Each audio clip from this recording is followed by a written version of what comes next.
Hi guys, welcome back to my channel. This is Anastasia here with this week's Teen Mom OG recap. This new season, by the way, aired on MTV's 10th anniversary of 16 and Pregnant. June 10, 2009, I believe, is when 16 and Pregnant first aired, and this new season started on June 10, 2019. Long live the dumpster fire. And it starts out with Maci. She's had an order of protection against Ryan for a while now. He just finished rehab and currently only sees Bentley when he's with his parents, Jen and Larry. Over to the Edwards, Mackenzie is glad that he's back now so he can change diapers. Yeah, I don't think it was him being in rehab that was stopping him from doing that. She's glad that he finished the whole thing this time, which he didn't do last time. So if that doesn't sound like an accomplishment to you, sadly it is for Ryan. Ryan, ever the down player, says that he didn't really have a choice either way. Now that he's out, Ryan texted Maci and he wants to meet up with her and have a little chat. But Maci is still angry about him threatening to, shoot her husband in the presence of her children. So she'll have to think on that one. Caitlin is now 7 months pregnant. Her and Tyler's trial separation is almost up. They've been going to couples counseling and are moving back in together tomorrow. Nobody has been staying with Cate and she pretty much adores her but could care less about Tyler, according to Cate. Which is somewhat frustrating, I'm sure, since, it's probably because Cate was so rarely in her life for a long time, and Tyler was putting in most of the work. The few times she does ask for him, Cate tells her that Tyler's been fixing the new house when she asks. Cheyenne and Cory decided to stop banging, but they still hang out as a family. Cheyenne suggests that they cook dinner together for Ryder, but Cory refuses to partake in her culinary foreplay, because, as she knows, he is seeing someone. Cheyenne's like, well, we ate dinner together before when you were seeing someone.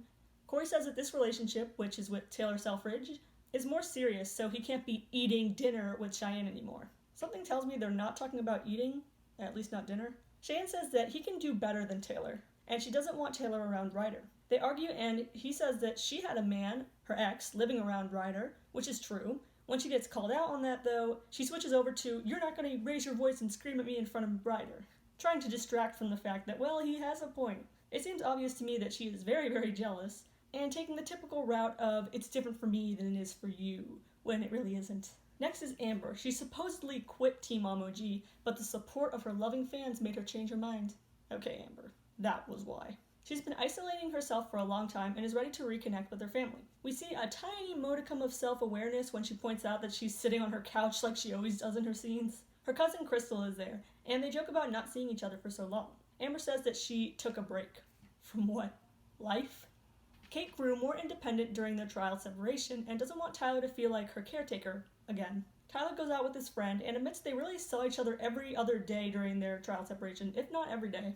He questions why having his space is perceived as such a bad thing. He tried to make the most of his time alone. He meditated, he did tone therapy, learned not to put himself on the back burner, but through it all, he kind of missed her after 2 weeks. And that was with seeing her almost every day.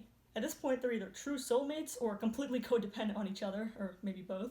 Maci reaches out to an addiction specialist for help concerning Ryan. His name is Edward, which is kind of interesting. They chat a little about her predicament over the phone, but much like Ryan Edwards, he suggests they meet in person to talk, and Maci agrees. Cory talks with his friend about his and Cheyenne's argument. He knows that their co-parenting wouldn't be as smooth sailing when he has a girlfriend, and he was proven 100% correct. They bring up her hypocrisy as she let Ryder be around Zach every single day. Cate and Tyler want Nova on a routine before the baby comes, but Tyler is stricter than Cate, and Nova isn't adjusting well. They put her up to nap, for example, and Nova starts screaming bloody murder for Cate.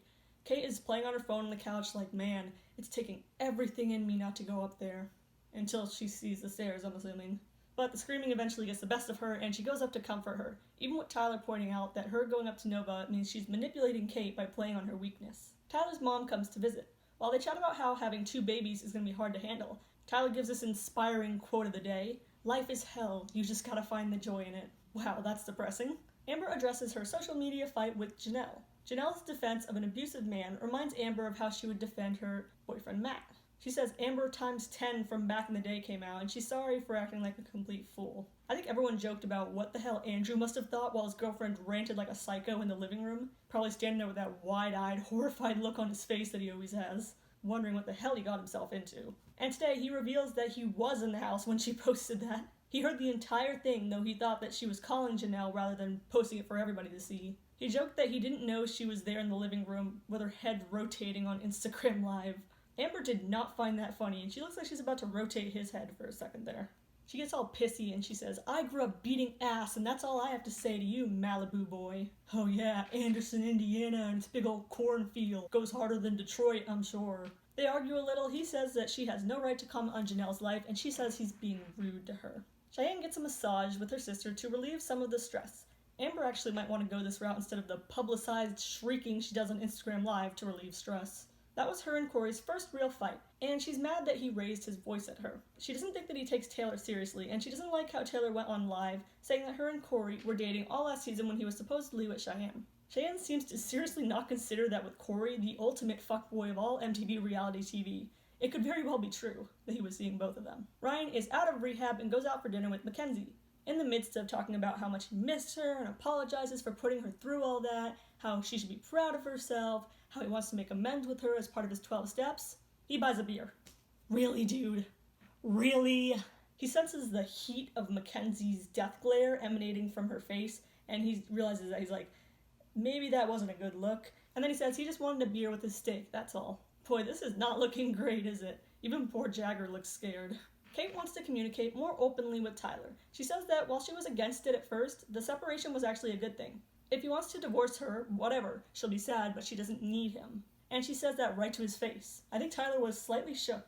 She says, I want you forever, but I don't need you, and I can be a badass mom on my own. You know, good for her. I mean, it's a little harsh, but I hope it's true. Both her and Tyler need to learn to be more independent. Should anything happen to either of them, or if they do end up divorcing, they're going to have to survive without each other. Amber is going on Kale's podcast, and the reason she gives for that is that she wants to put an end to the drama. Yes, because that's what Kale and her podcast is known for, ending drama, stopping drama right in its tracks.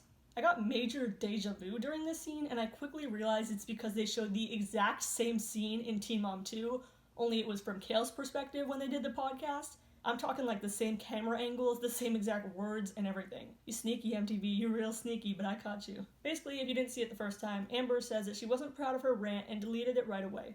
She says she doesn't want people to think that that's her today. It's hard not to go back to those roots, though, when people say ignorant things. She's gonna try in the future to not hold a grudge. Cheyenne talks to Cory and doesn't want Ryder to see them argue again. He says it was only once, and they agree to communicate in a more healthy way. Cory was mad that she was referring to Ryder as only being hers, as he has a right to introduce her to people too.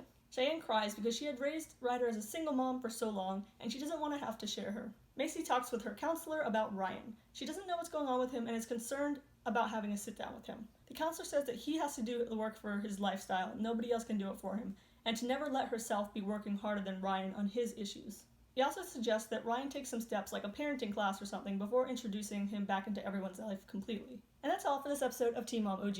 In celebration of the 10-year anniversary of 16 and Pregnant, how old were you when you first started watching Teen Mom, 16 and Pregnant, any of the spin-offs? And what did you think of it back then? I was actually 15 or 16. I started watching when Teen Mom 2 first started airing, like season 1, like 8 or 9 years ago. And I remember thinking Leah was really sweet. That's the only thing I remember. A lot was different back then. Let me know in the comments down below, and make sure to subscribe for Teen Mom recaps every week.